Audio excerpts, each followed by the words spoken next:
안녕하세요. 부동산 재테크 전문 채널 닥터 부자빠입니다. 네. 오늘 제가 말씀드리고 싶은 주제는요. 세계 경제 침체, 증시 대폭락, 부동산 대응 전략 세 가지입니다. 네. 오늘 영상을 시청하시기 전에 구독하기, 좋아요, 알림 설정 한번 부탁드리겠습니다. 네. 기사를 좀 먼저 살펴보겠습니다. 이제 오늘 나와 있는 기사이고요. 오늘 이제 한국 증시가 사상 처음으로 코스피 코스닥이 한날 한시에 서킷 브레이커가 발동을 했습니다. 이 서킷 브레이커는요, 같은 날 이렇게 나온 거는 한국 증시 사상 이번이 처음 있는 일이라고 합니다. 이제 발동 당시에, 이제 오늘이죠. 코스피는 전날 거래 대비 이제 포인트로 보면, 약 149포인트가 떨어졌고요. 퍼센트로 보면 8.14%나 떨어진 겁니다.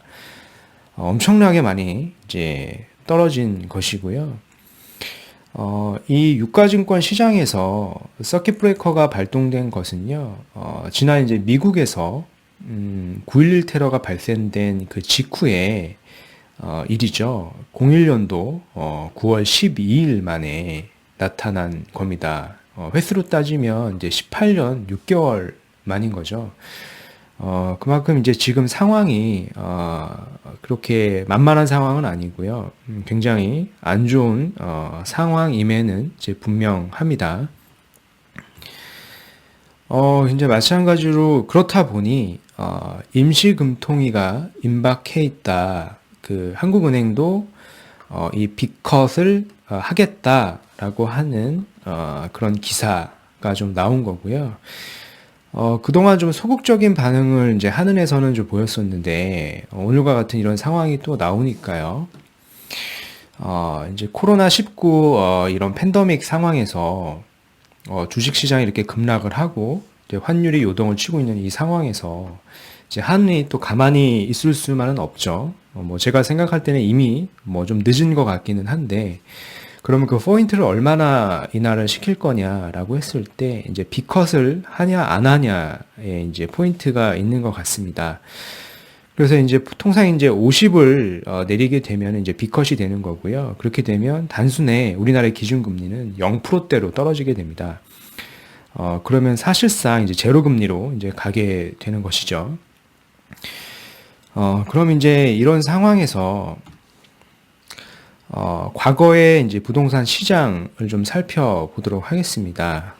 지금 파란색으로 보이는 게요. 이제 코스피 지수이고요. 그리고 보시는 오렌지색으로 보이는 게 KB 부동산 서울 아파트 매매가 지수를 나타낸 건데요. 전반적으로 이렇게 보면 이제 파란색의 코스피 지수를 보면 이제 월 종가를 나타낸 건데 굉장히 이제 등락이 그동안 굉장히 심했습니다. 보시는 것처럼 심했고요. 이제 상대적으로 근데 KB 부동산의 서울 아파트 매매가 지수를 보면은요. KB 지수, 이 코스피 지수 대비는요, 어느 정도의 이제 등락은 있었지만, 그 등락의 폭은 이제 코스피만큼의, 급락, 급등은 없었다고, 이제 완만하게 갔었던 것을 이제 확인할 수가 있고요.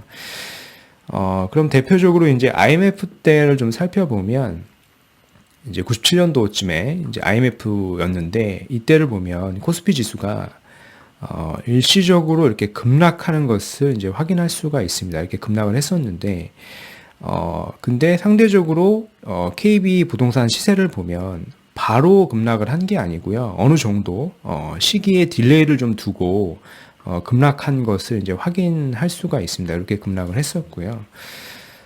마찬가지로 이제 08년 금융위기 때를 보더라도요. 코스피가 이렇게 급락을 했었는데, KB 지수 같은 경우에 보면은, 부동산을 보면은, 약간 이렇게 출렁이긴 하지만, 이게 바로 어느 정도의 영향이 있진 않았어요. 근데 그 영향이 몇 년 지나서부터 이렇게 꺼진 것을 이제 확인할 수가 있어요. 지금 상황은 지금, 19년도 그래프만 나와 있는데요. 보시는 것처럼 코스피가 이렇게 내려오고 있죠. 이렇게 내려왔는데 상대적으로 서울 부동산은 이제 올라가 있는 상황입니다. 물론 이제 코스피가 지속적으로 이제 좀 내려오고 있는 상황에서 그러면 덩달아서 바로 반응을 하는 것은 아니라 과거처럼 약간의 기간 차이를 두고 지금과 같은 상황이 증권 상황이 계속 안 좋다라고 하면은요, 부동산도 역시 마찬가지로 기간의 차이는 있겠지만 이제 바로 영향을 주는 것은 아니고 어느 정도 딜레이를 두고 부동산도 마찬가지로 시세를 좀 조정을 받을 수가 있는 상황이다. 라고 이제 좀 말씀을 드리고 싶고요. 이런 상황에 명확하게 이해를 하실 필요가 있습니다. 서울의 부동산이라 그래서 무조건 가격이 떨어지지 않는 것은 아니고요. 이렇게 떨어질 수도 있는 현재의 상황이다라고 하는 부분을 아실 필요가 있습니다. 그럼 이런 상황에서 우리는 이제 어떻게 부동산 대응 전략을 해야 되겠느냐라고 좀 말씀을 드리면 앞서서 이제 그래프에서 말씀드렸듯이 이 코스피가 당장 증권이 영향을 받는다 그래서 당장 그 부동산이 덩달아서 같이 이렇게 시세 영향을 받는 것은 아니고요. 결국 이 코스피 지수가 세계 경제 상황이 지속적으로 안 좋아진다면 결국에는 이 부동산도 결국에는 정확한 그 시기는 알 수 없지만 결국에는 부동산도 영향을 받는다라는 것은 이제 확실합니다. 이건 이제 팩트니까요. 그러면 이런 상황 속에서, 현 상황 속에서 우리가 어떻게 대응 전략을 짜야 되는지를 좀 말씀을 드리고 싶고요. 근데 이제 그 대응 전략이라고 하는 것은, 각각의 상황에 따라 이제 다를 겁니다. 총 이제, 세 가지의 케이스를 좀 말씀드리고 싶은데, 첫 번째는 이제 무주택자의 상황이 있을 거고요. 이제 두 번째는 이제 1주택자가 있을 거고, 이제 세 번째는 다주택자가 있을 겁니다. 그러면 각각의 상황이 다르기 때문에 각각에 대해서 좀 대응 전략을 좀 말씀을 드릴게요. 그럼 첫 번째로 무주택자 같은 경우에는 대부분 이제 무주택자 같은 경우에는 이런 상황이 되면 전세를 또 한번 연장을 하려고 하는 성향이 굉장히 강합니다. 이제 전세를 또 연장을 하게 되면, 개인적으로 이제 추천을 드리고 싶지는 않아요. 왜냐하면 전세를 또 연장을 하게 되면, 자기가 이제 깔고 앉아있는 돈이 대부분 전세금이잖아요. 그렇다 보면 이제 현금을 확보할 수가 없게 되죠. 그러면, 반드시 어떤 금매들이 나올 텐데, 그런 금매들을 잡을 수 있는 기회가 없어지게 됩니다. 그래서 될 수 있으면 이제 전세를 살지 말고요. 이제 반전세나 월세 등을 좀 사시는 것을 좀 추천을 드리고, 혹은 뭐 전세를 사신다라고 하시면 저세자금 대출을 좀 활용을 해서 어느 정도의 현금을 좀 확보해 놓는 게 중요하다.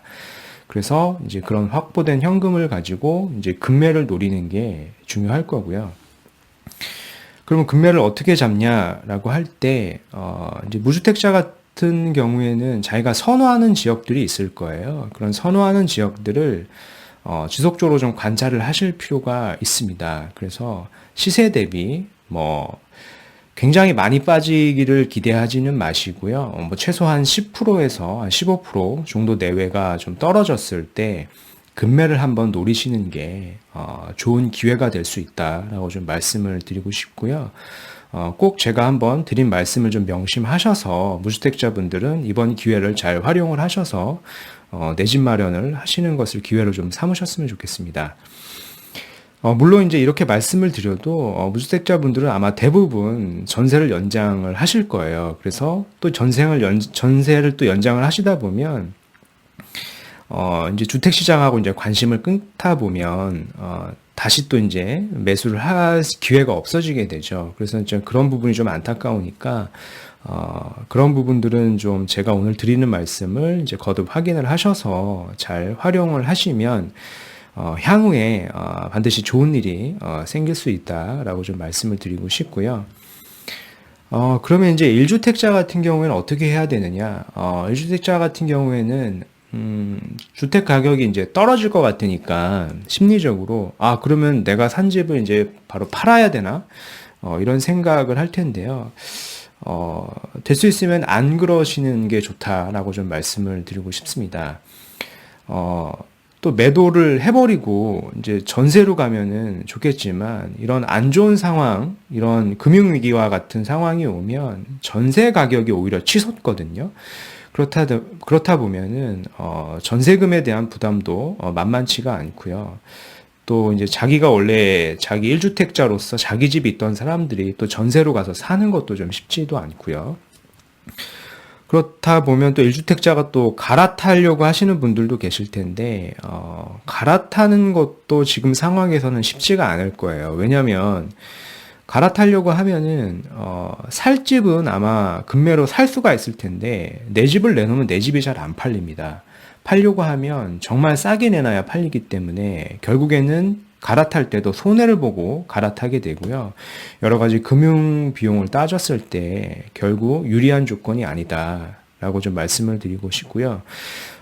그러면은 1주택자 입장에서는 영원히 부동산을 담을 쌓고 갈아타지도 말아야 되냐?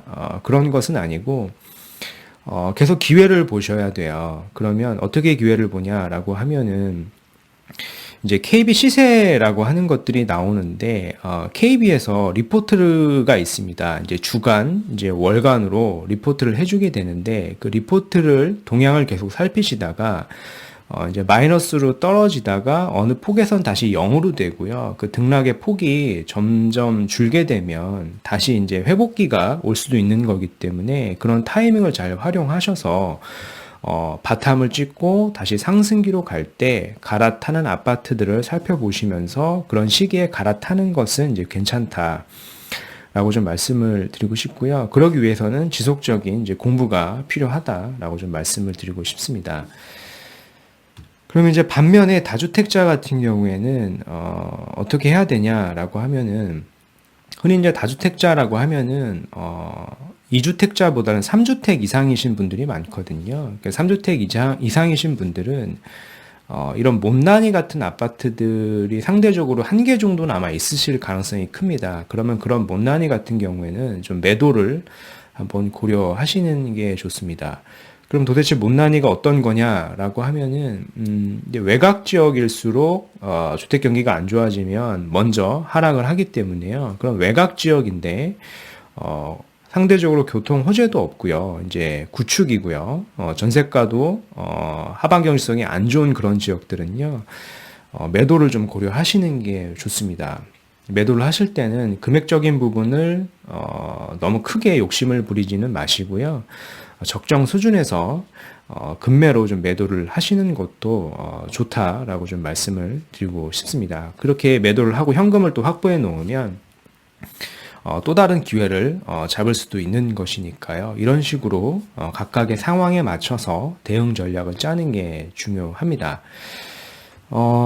이런 상황 속에서도 이제 부동산이 쉽게 안 떨어지는 지역이 반드시 있습니다. 주식도 마찬가지로 주식이 다 떨어진다 그래서 모든 주식이 다 떨어지는 것은 아니듯이요. 부동산도 마찬가지로 하반 경제성이 굉장히 우수한 지역들이 있습니다. 오히려 이제 이런 상황 속에서도 시세가 오르는 지역들이 있는데요. 그런 지역들은 어떤 지역들이냐라고 하면은 교통 호재가 굉장히 많은 지역이다라고 좀 말씀을 드리고 싶고 더불어서 강남 접근성이 우수한 지역이에요.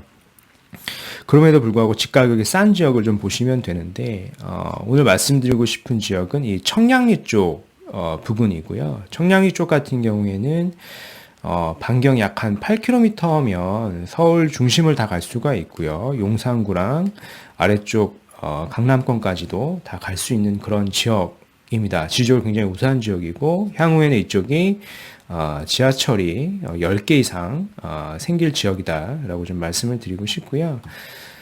현재 이제 청량리 자체는 시세가 만만치가 않아요. 그래서 투자 금액이 많이 들어가고요. 그래서 이쪽 지역도 뭐 나쁘진 않지만 이미 많이 올랐기 때문에요. 지금 같은 상황에서는 좀 자금이 부담이 돼요. 그러면 상대적으로 이 바로 아래쪽이 이제 답심리라는 지역이거든요. 그래서 그 답심리 쪽에 보면 몇 개 이제 아파트들이 이렇게 자리 잡고 있습니다. 이런 아파트들이 개인적으로는 투자하시기에 나쁘지 않다라고 좀 말씀드리고 싶어요. 그런 대표적인 아파트를 좀 말씀을 드려보면은 이 청량리역에서 한 반경 약 한 1km도 채 떨어져 있지는 않은데, 물론 이런 동서울 한양도 있고요. 동서울 한양 바로 맞은편에 동답 한신이라고 하는 아파트가 있는데, 이 아파트는 현재 보면은 92년도에 지어진 아파트이고요. 면적을 보면 소형 평형에서 이제 중대형으로 이루어져 있고, 규모를 보면 600세대로 이루어져 있습니다.